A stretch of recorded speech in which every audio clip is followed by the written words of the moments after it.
Okay, we need to start having a serious conversation as creatives about like what subscriptions are we willing to pay for.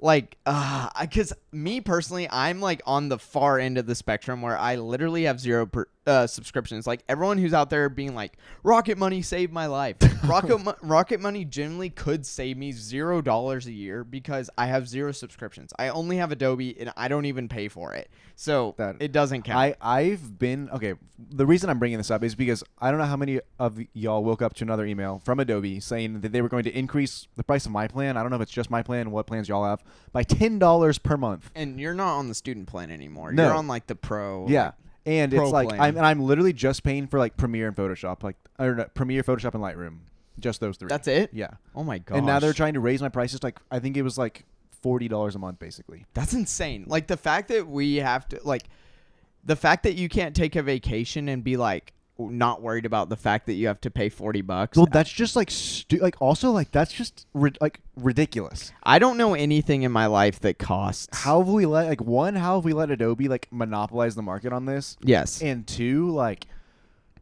I don't know. It's just the way you have to pay for a subscription for literally everything. Like it's a little sad to me that we have more open source cameras than we do have open source editing platforms. Literally. Like there's people out there. I literally saw a YouTuber this week make a super 16mm camera for super cheap. I also saw someone make a body for a medium format sensor that you can get for $1,000. He made his own Hasselblad camera 3D printed with the digital back on it and like open sourced it to everyone. Like the fact that cameras have evolved farther than editing software has is a little depressing. Yeah.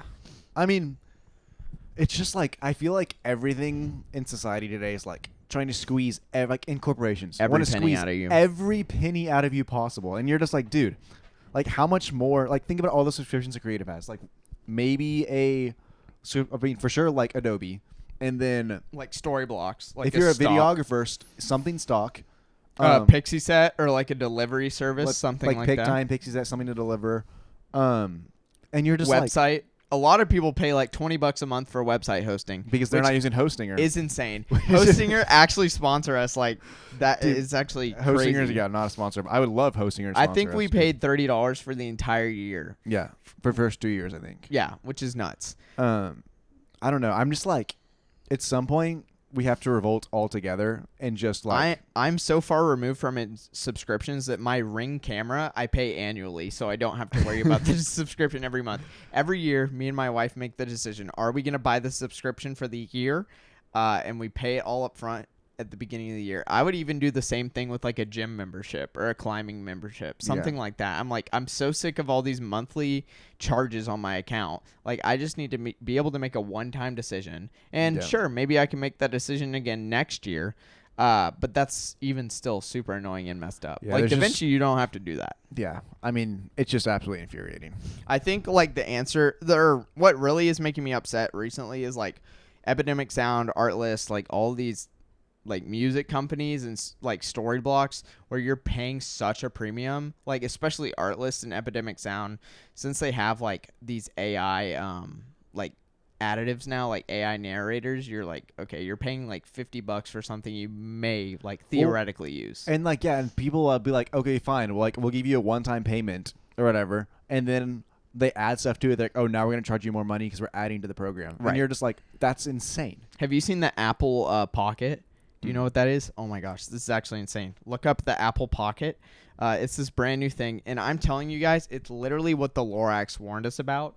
Look at that. iPhone socks? And guess how much it is? I think it's $200? Yeah. For what? Yeah, look at pictures of it. It's actually stupid. What is it for? It's to hold your phone in a pocket.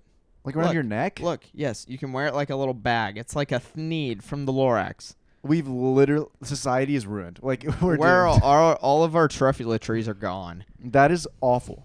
If I saw someone wearing that, I think I would look at them and be like, laugh. Yeah, like you are like the definition of like consumer culture and like. What happened with me is I was like, obviously Apple has made some crazy stuff like the wallets and the MagSafe products. They're all ridiculously overpriced, which is fair because you're paying like a premium for the brand. You're paying a premium because it's like it all works together. I'm fine with that. The Apple Pocket, I thought, was just another one of those things. That's insane. I thought it was like something you put in your jeans or whatever to protect your phone a little better. No, that is like actually maybe $15. Well, Well, yeah. Or Yeah. I was thinking even like I saw the price before. I was like $200. Okay, yeah, maybe it's like a super protective thing that you put in your pocket or your backpack, like the literally the Peak Design capture clip. Like that's kind of what I thought it was, like a kind of a deal where you can just put your phone in and not worry about it without a case or whatever. And then I see the freaking sock that they made for $200, and I don't even get it. But I've transitioned my entire life over to Blu-ray, straight up, like DVDs and Blu-ray. That's how I watch my movies. You know how I started gaming? I've started going to Half Price Books and buying Xbox 360 games and playing them on my Xbox One. That's how you know that we're regressing and evolving. They're at the so same way cheap. as a They're society. still fantastic games. Like, come on. Yeah, yeah, it's pretty dumb. All right, that's enough about subscriptions for now. Let's rip some hot takes. Let's rip I'm some. ready for it. Dang, that was tough. New photographers think that buying a $3,000 camera will solve all of their problems. I can't even lie. That is the Fuji X106. I don't know about that one. Tell me about it. Bro, so yes you do. The Just the JPEGs, right? No, so you know what the camera is. The Fuji camera. I mean, I know Fuji cameras. I don't know Fuji well enough to know like which one's which. Okay, so the X106 is this like famed camera now. They have an X105. They have like XT3s, XT4s, like all these different cameras, and the entire point of them is that they have these film emulations on them. And so, wait, can I interrupt you? Yeah. This guy said, "What do we think about pick time?" Pick time. What do we think about pick time? It's coming up, bro. No, I'm serious. We are huge fans of pick time. In fact, but honestly, I think I'd rather talk about that next week. So we'll come back into the pod. We'll come back because they kind of deserve like their own. They need a segment. It's Because compared to like, bro, when I tell you Google Drive and like all these other things where it's like, you're just, it's the end of the world. Yeah, but like for delivery to clients and stuff. Yeah, the thing is, I use Google Drive as the host, but then I deliver through my website. If that Right. makes sense. Yeah, we'll get back to pick time. But we'll get into pick time next week and maybe some others too. Yeah. Okay. If a client ever asks, "Can you send the raws?" it's game over. Yeah, dude, you're cooked. You're cooked. Your you editor severely actually messed up. terribly. I was gonna do that to my wedding photographer genuinely, and I honestly, it's not too late. I might still text her and be like, "Yo, give me them raws, bro." If a client ever asks you for the raws, like you just have to know you've done your edits are terrible. like well, I don't know. Yeah, I mean, at least you probably have good composition because at least they want the raws. You just edited so bad. Or they're cropping out the wazoo. One of the two. One of the two. Yeah. Ugh, yikes. Someone said, FYI, get an employee identification number as a multimedia pro, and you can write off the subscriptions. Yeah, I think the big issue is a lot of people like are not making enough money to have the write-off matter. You know, because you have to actually make enough money to pay the taxes that therefore you have to write off in order to get the refund. So I mean, it's not that much of a threshold. I think it's like $1,000 or something. No. But then think about it. Like if you make $16,000, you're like in the first tax bracket. Yeah. You're getting taxed like $100 or something. Like you're getting taxed. You're nothing. getting money back. So like, that's 2 months of Adobe basically, or Yeah. 3 months of Adobe. Yeah. So like you're really not saving money by writing off. I've really started getting into this because like if I could have another channel about anything besides photography, it would be credit cards. Like I love credit card points and credit cards and like the business credit cards, whatever. So I have business credit cards for my photography business, and I'm like starting to actually put all my business expenses on one spot and all of my personal expenses on another spot for its tax purposes. Right. And I don't know, it's really fun. I could talk about that for forever.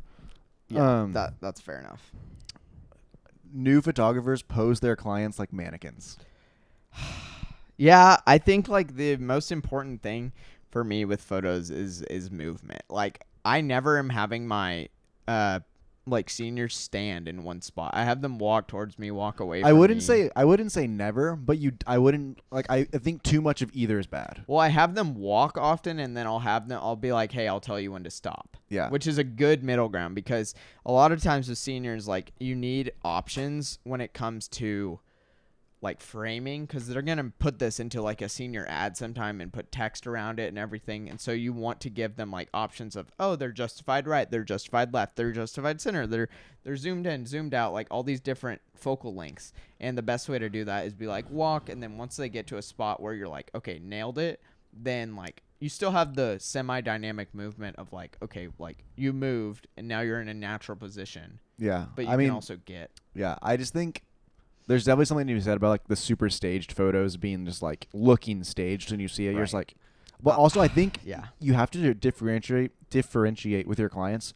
Like there's like the smile for a photo smile. Yeah. And then there's like an actual smile. Yeah, like there's like a laughy smile, and then there's like headshot smile. Dude, you know? yeah. And it's like a big difference. That's why I feel like you have to like get to know your clients beforehand so that you can bring out the good smile. You gotta get the smile out of them. A You lot even of have to times say, like- people bring their parent, and I'm like, look at your mom and smile. I honestly, hot take, I love it when a client like brings a friend to a shoot. Yes. It just makes the atmosphere so much fun. And even if they're awkwardly laughing, sometimes you can't see it in their eyes enough to know. And so you can get the good laughing photo. Yeah.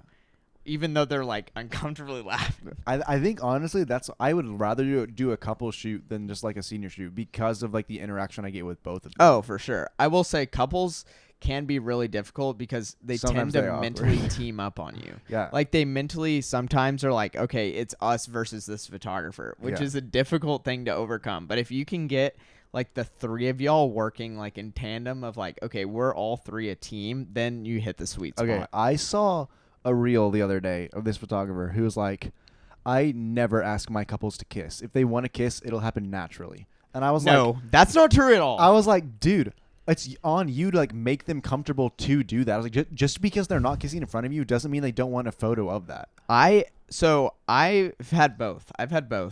I am way more comfortable with the photographer being like, okay, now give me a kiss. Yeah. Than like if someone doesn't prompt me to kiss, I'm not going to kiss. Yeah. Because I'm following your directions as a photographer. I'm not just going to be like, okay, let me now kiss my wife. That being said, I've done like a ton of like DBU couples, which is like a small Christian college in Dallas, and who like don't kiss. Yeah. And it's like, I don't know that sometimes. It's all like, all right, kiss. And then it's just like so awkward. And They're you're like, just wait, we don't, we're saving till yeah. marriage. And you're just like, yo, I did not know that. You're like, no, go on. I need the that's shot. like, hey, that's fine, guys. We can Compromise your morals. just Go ahead. Just smile. But yeah. Yeah, just yeah. You definitely need to be prompting your couples enough to where they know, like, okay, come on, you know. No one will ever like a photo with a crooked horizon. That's not true. There's a time and a place, but like I can tell when it's on purpose. Yeah. So okay, I have a lot to get into here in this next little thing that we've naturally arrived to, actually, on a total accident. So this past weekend on Saturday, I went out and did a bunch of street photos.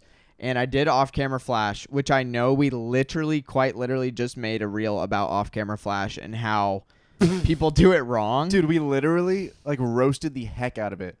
I did because I don't like it. Well, it was flash imbalance is more what we're talking about. That's what I was, but of course TikTok and Instagram take it and run with it. And right. And what I said, the comments were saying that we said things we didn't say, which for the record, that clip in particular, way funnier in the actual podcast if you watch the whole like 2-minute clip. Which I would like to bait all of y'all and say that all of our podcast clips are funnier in the full episode. It's so true. I have to cut out so much like key context in the reels because of the short attention spans you want it short of social media.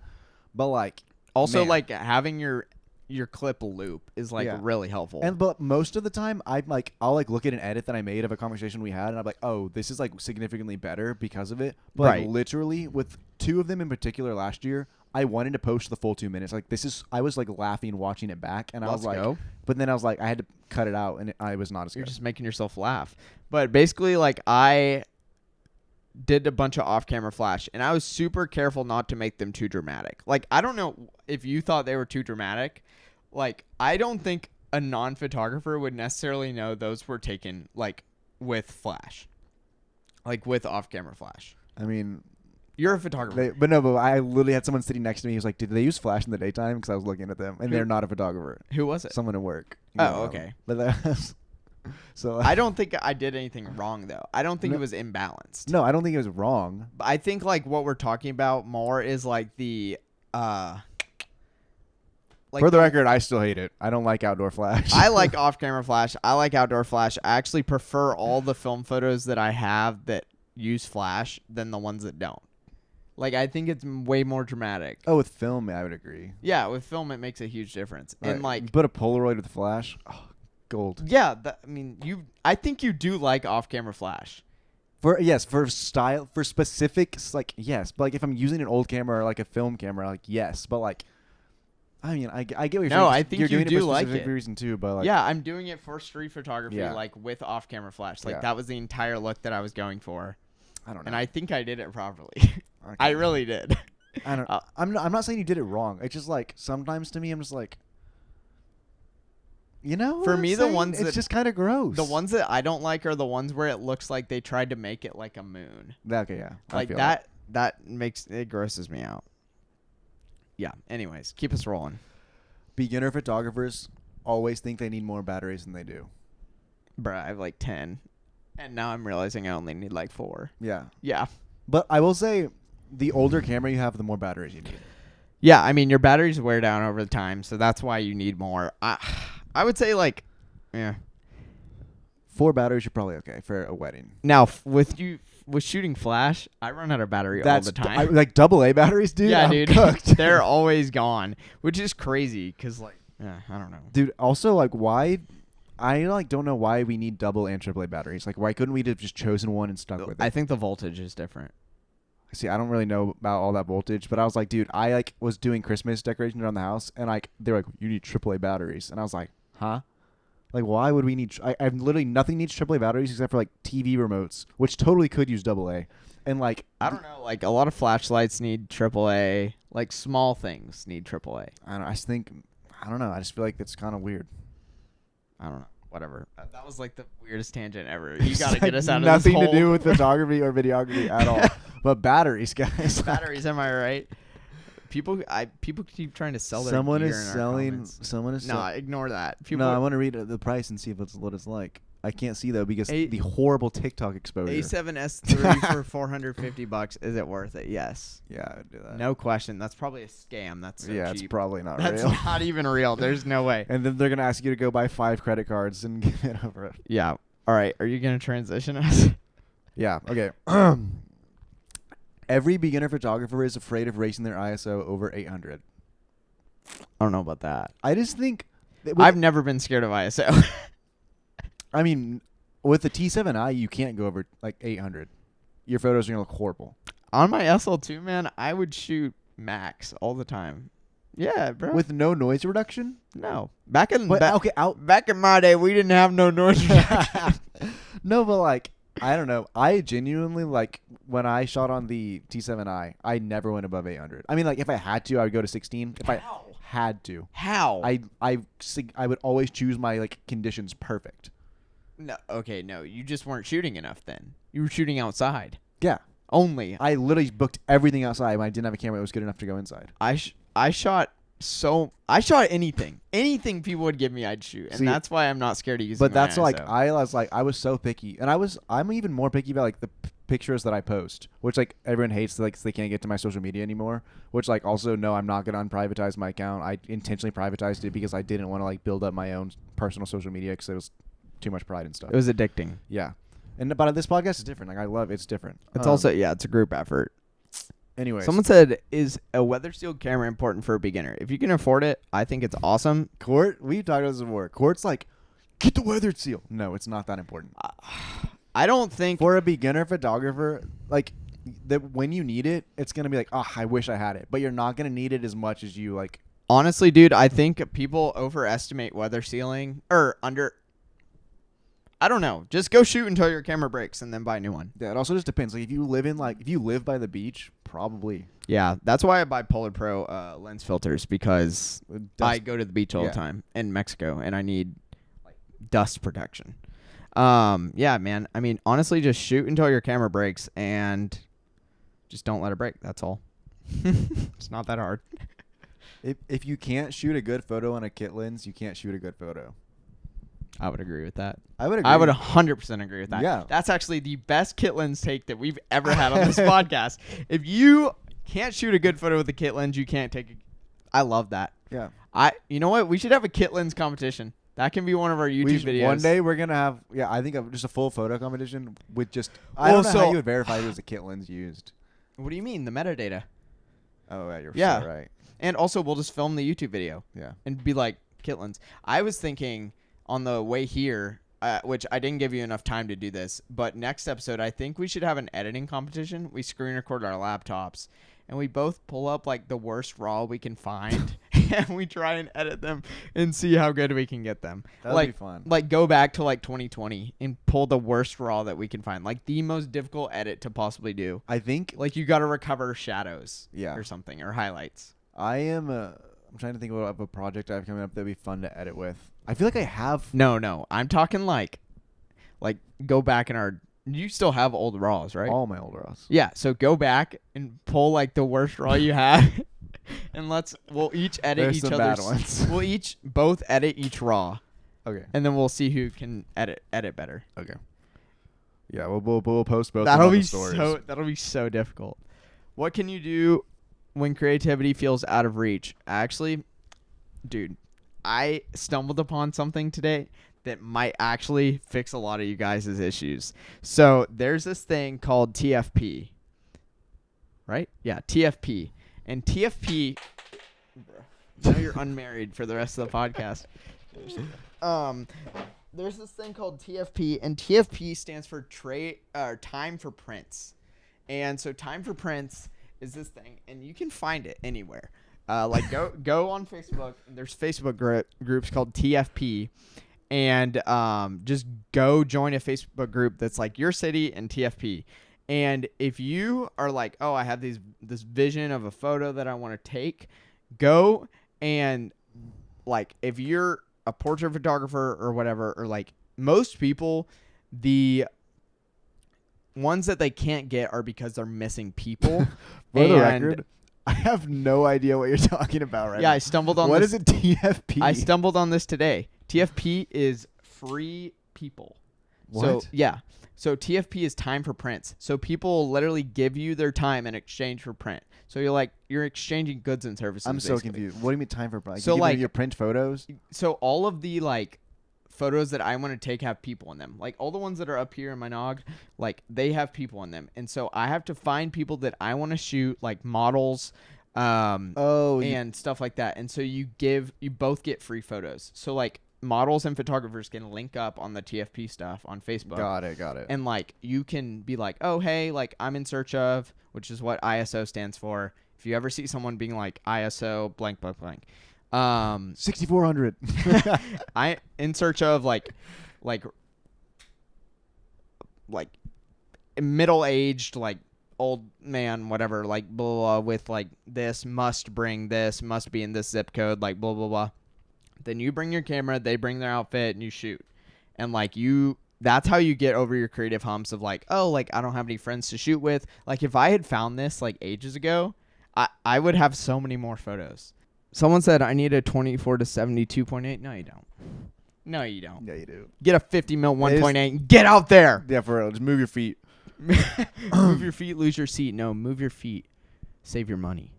That's what I always say. Someone said best programs for cheap. Honestly, dude, best programs for cheap these days is anything that doesn't give you like a subscription-based model. DaVinci. Yeah, anything that doesn't give you a subscription-based said, model. I love Premiere.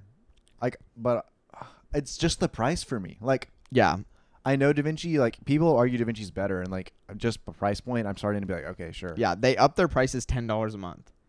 And that actually drives me up a wall. I'm literally canceling mine and letting my work pay for mine now, because, like, holy cow. Someone said opinion on Fujifilm X series and where it lies in comparison to all other brands.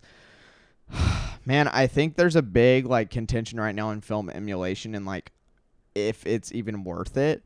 And for some people it is, but I can always tell when something's like emulated versus film. There's just like I haven't seen a camera do it. We should do like an emulation, like a test, like emulation versus. We really should. That's not true at all. Let's hear it. Someone says every beginner has accidentally shot an entire shoot at ISO 6400. How? Literally, no one's ever done that. Maybe DSLR shooters. Maybe. Because you don't have, if they're using only the viewfinder, it's not like a live image, then you accidentally. Usually you're just not checking your exposure the whole shoot. Yeah, some people do that. I will say one difficult thing is whenever you're shooting film, if you're constantly switching between film stocks like Portra 400, Portra 800, remembering to turn the dial so your metering will be correct is super difficult. Like remembering, have you ever shot on film camera? Mm-hmm. So like the little dial where it's like 800, 1600, 400, like blah, blah, blah. Remembering to switch that over when you switch your film stock is nearly impossible. One other thing I always run into is accidentally bumping my shutter speed from like 50 to 40 when I'm shooting video. Like I always accidentally like slip up and I put it in like 1/40 instead of 1/50. Yeah. It makes it terrible. Let's hear some more. Slow motion doesn't make something emotional. Yeah, definitely doesn't. I think if anything that wants to be emotional, I would say like audio matters. Audio matters the most. Yeah, music. Music, like literally, like, you gotta have something fast paced, and it could be like emotional. Yeah, that's actually true. Yeah, I mean, like think about like a car, like someone running after a car, like that's fast paced, and you put like sad music under it, all of a sudden it's just like terribly depressing. Yeah.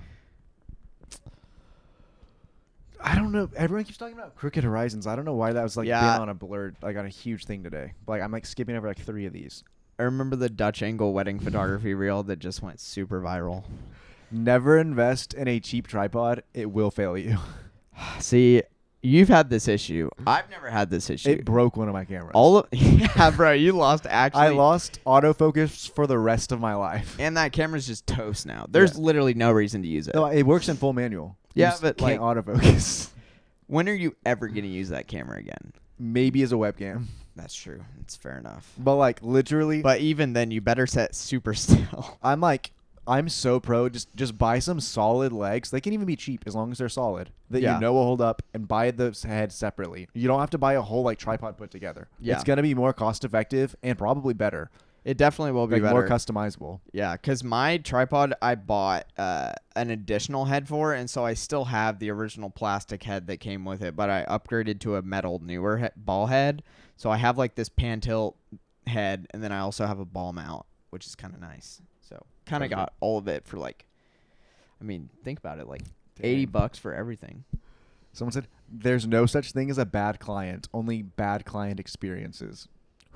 Dude, I didn't realize how important client experience was until I started like working with wedding photographers, and I realized like how many meetings that they have with their clients. Mhm. And I was like, oh my gosh, like this is why you're actually paying a premium, is sometimes like what your wedding photographer will meet with you like 6 times before your wedding.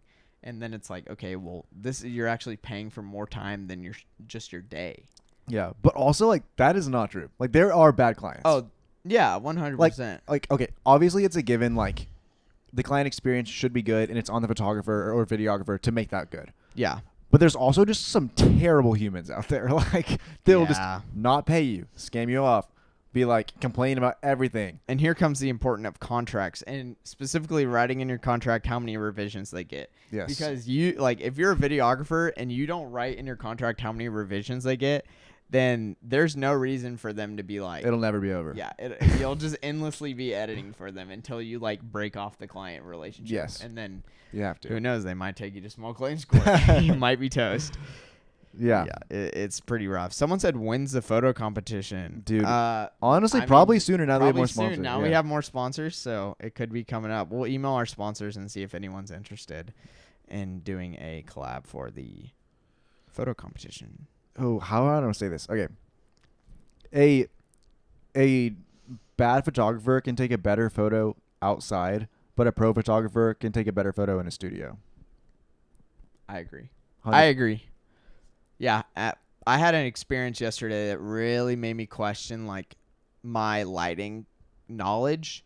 So I was at a fashion show, and I needed to decide if I wanted to. It was a terrible lighting, and I needed to decide if I wanted to use flash. It was also a terrible background.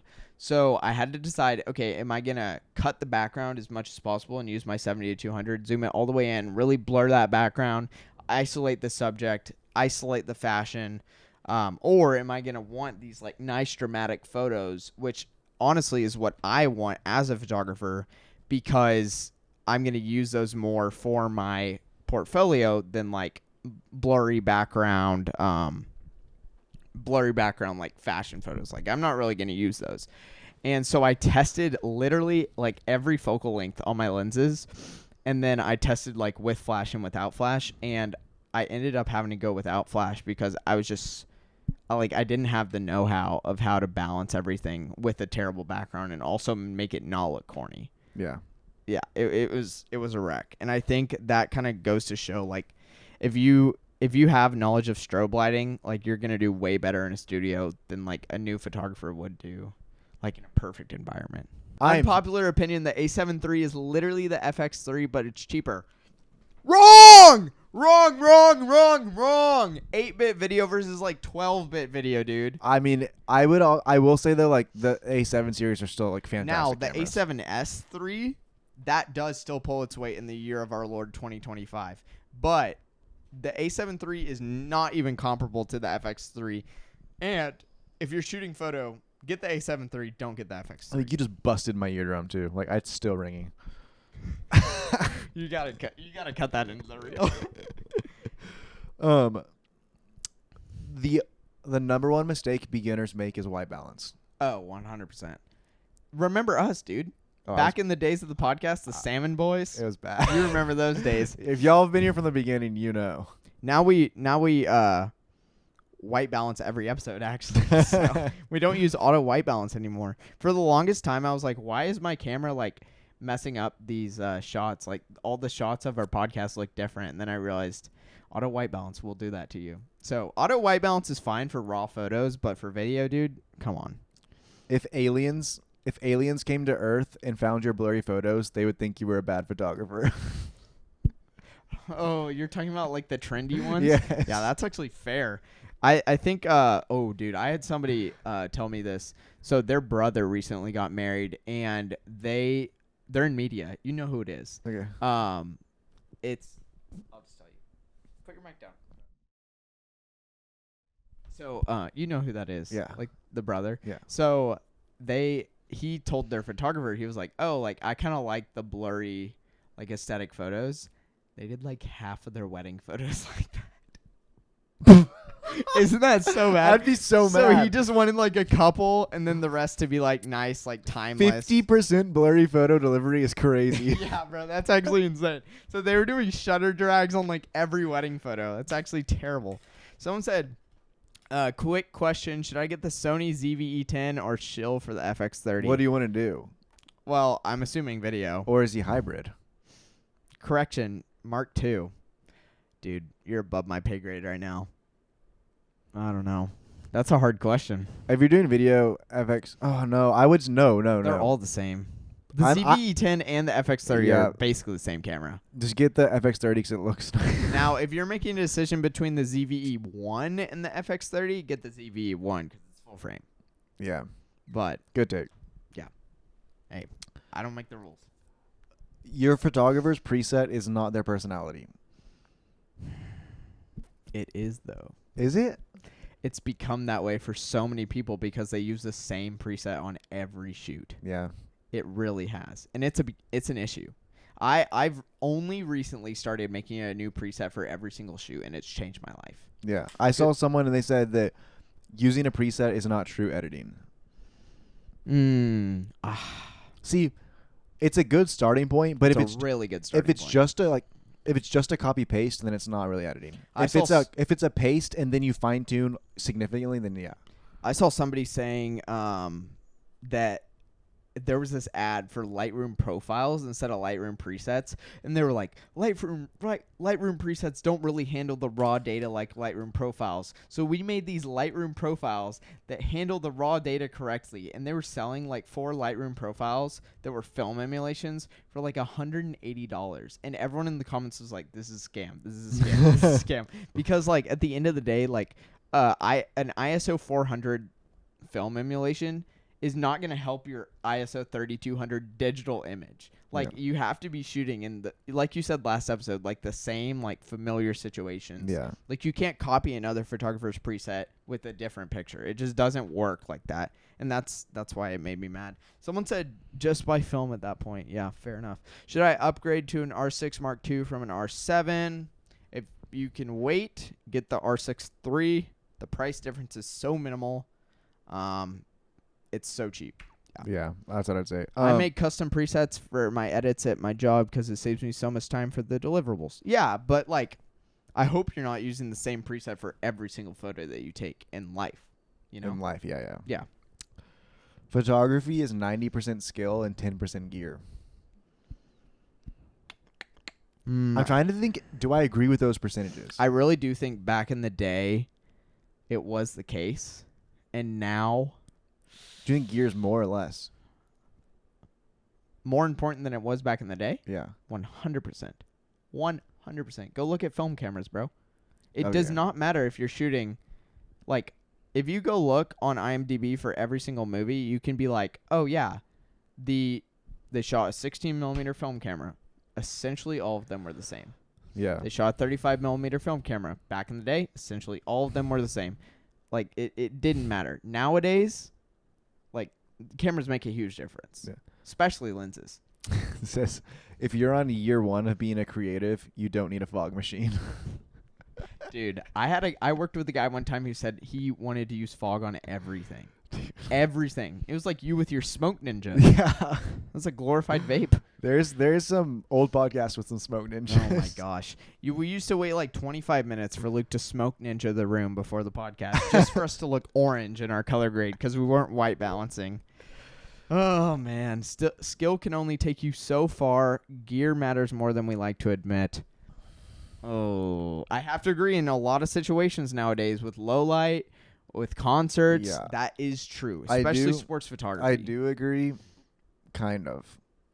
Like with an asterisk. What's the caveat? Like, if your camera was made after 2010, I'm just kidding. Like, you said that last time, and you got some horrible agreements. I don't know. I just feel like yes, where there's always a way, well, no matter what gear you're using, there's a style that you could edit with that gear that might not be the style you want to edit, but it looks more professional than the way you want to edit. This is true.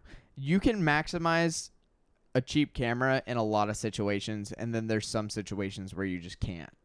Like, you know, that's how it goes. Like, I could take better images than a lot of people on a 2Ti if I was outside. Like, if you give someone a R3 and you give me a T2i and you give a beginner an R3 or like an R1, like the flagship Canon camera, and you give me a T2i and you put us both outside, I can take a better photo with the T2i than an amateur can take with an R1 or an R3 outside. Like same lens? No, obviously not. Well, give us both a 50mm 1.8. But he gets RF, you get EF? Doesn't matter. I can still take a better photo. But you put us inside, that changes everything. Yeah. It really does. We got to wrap it up here. Yeah, let's do one more. The hardest part about editing any photo is skin tones. Yeah, I mean, fair enough. Especially when you bring in, like, over time, you're going to bump into different, like, skin tones, different skin issues, different races, different skin types. Like, over time, you're only going to run into more people that you have to edit. And that's, I think, what makes skin tones so difficult. Is it's never like, oh, like, as I'm progressing in my career, I'm editing less people's skin tones. It's like, no, every single time you're going to bump into someone with a different skin tone. It's not like unless you shoot only one person for your entire life. But if you do that, let me know how you're getting paid.